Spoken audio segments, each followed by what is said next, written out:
Hello, everyone, and welcome to the movie show. I'm your host, Tyler Calkins, and today, it's the moment some of you have been waiting for.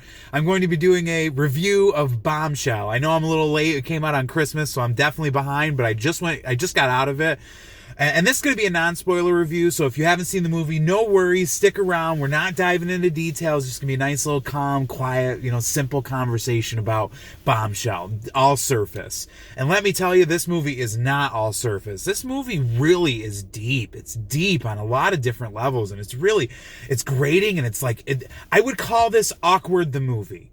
Because the tension in it, oh man, and they're so brilliant for opening, their marketing campaign with that trailer, and it was the scene of them all in the elevator, and you can feel the tension because there is literally nothing but tension the entire movie.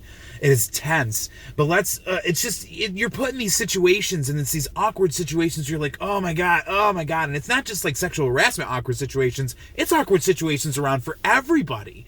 It's amazing, just the tension and the awkwardness that they were able to put within this movie.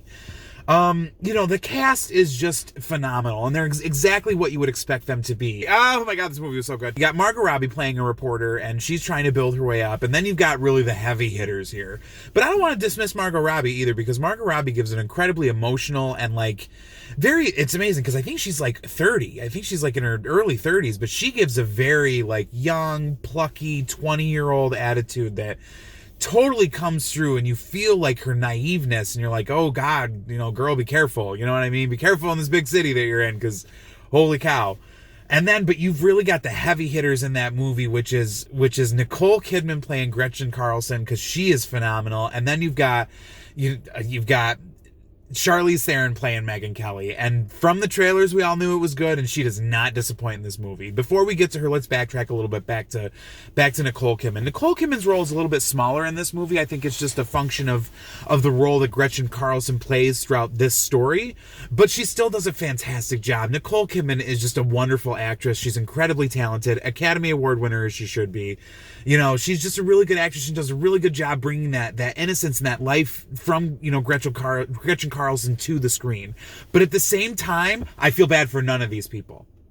I feel bad that they had to work in such a toxic, awful environment. When you're not good people, when you can backstab people, and you can step over people to get ahead, when you've got that kind of scruples, I don't feel bad for what happens to you.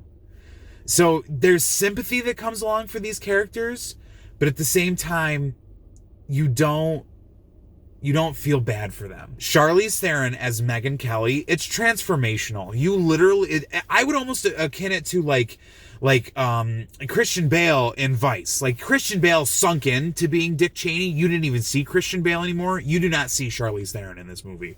All she is flat on Megyn Kelly. And she, God dang, I give her credit. She gives you some sympathy for Megyn Kelly. You feel a little bit of sympathy for her in that situation. Again, not fully. I feel like the problem with this movie is none of the characters you can feel fully sympathetic for. You have sympathy for, but you don't feel bad for them. Really, you don't, for a large portion of these characters. Because it's like, Jesus, you all are you're all living in it. You're all in the shit. Either get out of it or you're continuing to perpetuate it. And I think, honestly, it was a really great theme throughout the film that kind of came at the end. You really got this is you want a better world? Go make it.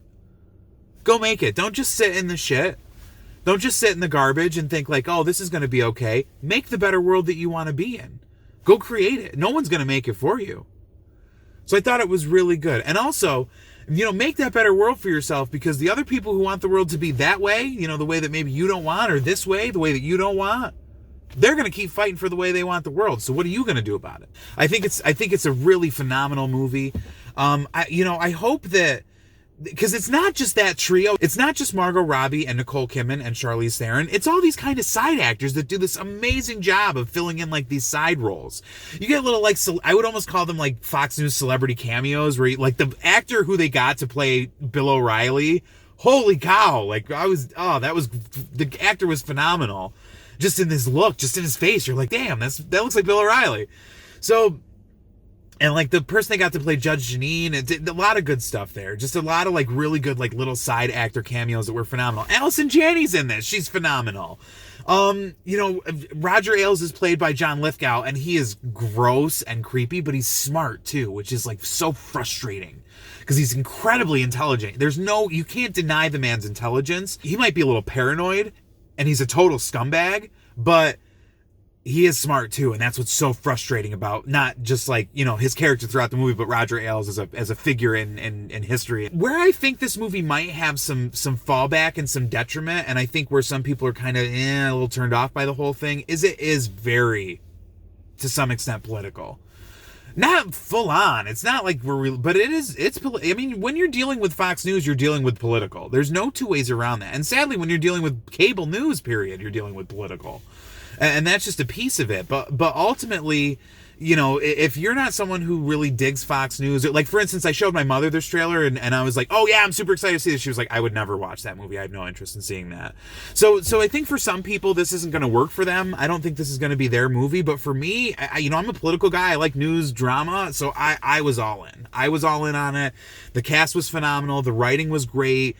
There's this great blend within the movie that's like realism, but not. Like it's heightened realism, almost like what Rocket Man did to some extent, but not like quite so fantasy. It just worked really well throughout the movie. They spliced in like scenes where like, yes, you had the actors who were cast playing these roles, but anytime that they could use like the regular footage of the other people, they tried to. Like they had Bill O'Reilly, who was played it by an actor in a scene at some point in it, and the actor did great. But then when they played footage of Bill O'Reilly, like on like a late night show, they played actual footage of Bill O'Reilly. So when they blended those couple things together, I thought it was like not just cool, but it just worked for the movie to me, and it gave it this heightened realism that really, really worked out. Ultimately, I would say really good movie. I don't know if it's going to be something for everybody. I don't know if it's going to reach levels of like award season stuff, although I will say Margot Robbie's performance is phenomenal. Charlize Theron's performance is beyond phenomenal. It's transformative. So I think like Screen Actors Guild should really look at the whole cast entirely and give the cast a nomination. I think that would be fair.